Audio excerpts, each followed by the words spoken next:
अस्सलाम वालेकुम दोस्तों, कीअं आहियो? उम्मीद आहे तव्हां बिल्कुल ठीक हूंदा। दोस्तों जो कि इन वीडियोज़ में आउं तव्हांखे ॿुधाइण वारो आहियां सिंध जी नाले वारी आर्टिस्ट शमा मंगी साहिबा जी कहाणी। हुन पंहिंजे फ़न जी शुरुआत किथां कई हुई ऐं कीअं कई हुई, इहो आउं तव्हांखे हिन वीडियोज़ में ॿुधाइण वारो आहियां। पर दोस्तों वीडियो स्टार्ट करण खां पहिरियों आउं तव्हां दोस्तनि खे हिकिड़ो नंढिड़ो रिक्वेस्ट कंदुसि, जेकॾहिं अञा ताईं पसंदि इन वीडियोज़ खे तव्हां दोस्तनि लाइक न कयो जे त महिरबानी करे असांजी हिन वीडियो खे लाइक कंदा, कमेंट कंदा ऐं सब्सक्राइब करणु विसारींदा। असांजे हिन चैनल सिंधी शोबिज़ अपडेट खे सब्सक्राइब करे घंटीअ जे बटन ते क्लिक करे नोटिफिकेशन ऑल कंदा त जीअं अहिड़ा ई मज़ेदार वीडियोज़ तव्हां दोस्तनि खे ॾिसण वटां मिलंदा रहनि। त दोस्तों अचो त वीडियो खे शुरू था कयूं।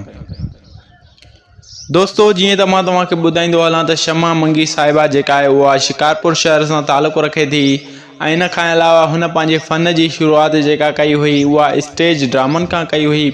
हिन खे स्टेज ड्रामनि मां सुठी मोट मिलण सबबि हिन खे सिंधी ड्रामनि में ऑफर थी, जेके KTN ते काफ़ी ड्रामा शमा मंगी साहिबा जा हिन वक़्तु हलनि था।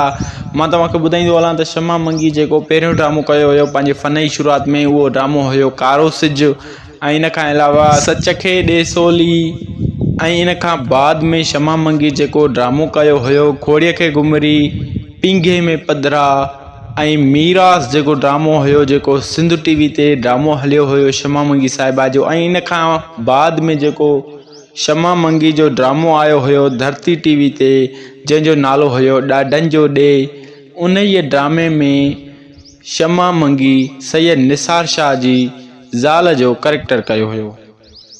ऐं मां तव्हांखे ॿुधाईंदो हलां त शमा मंगी आहिस्ते आहिस्ते सिंध जी नाले वारी एक्टर बणिजी चुकी आहे ऐं शमा मंगी हिन वक़्त ताईं काफ़ी सिंधी ड्रामनि ऐं फिल्मुनि जा एवार्ड बि पिणु हासिलु करे चुकी आहे। ऐं दोस्तों मां तव्हांखे हाणे ॿुधाईंदो हलां त शमा मंगी जा जीअं त हिन वक़्तु काफ़ी ड्रामा हली चुका हुया जेके KTN ते हलिया हुया। राज राणियूं ऐं लाडली फिल्म जेका KTN ते तमामु घणी मशहूरु ऐं वायरल थी वई हुई, उन ई फिल्म में बि शमा मंगी पंहिंजो बहितरीनु कमु कयो हुयो।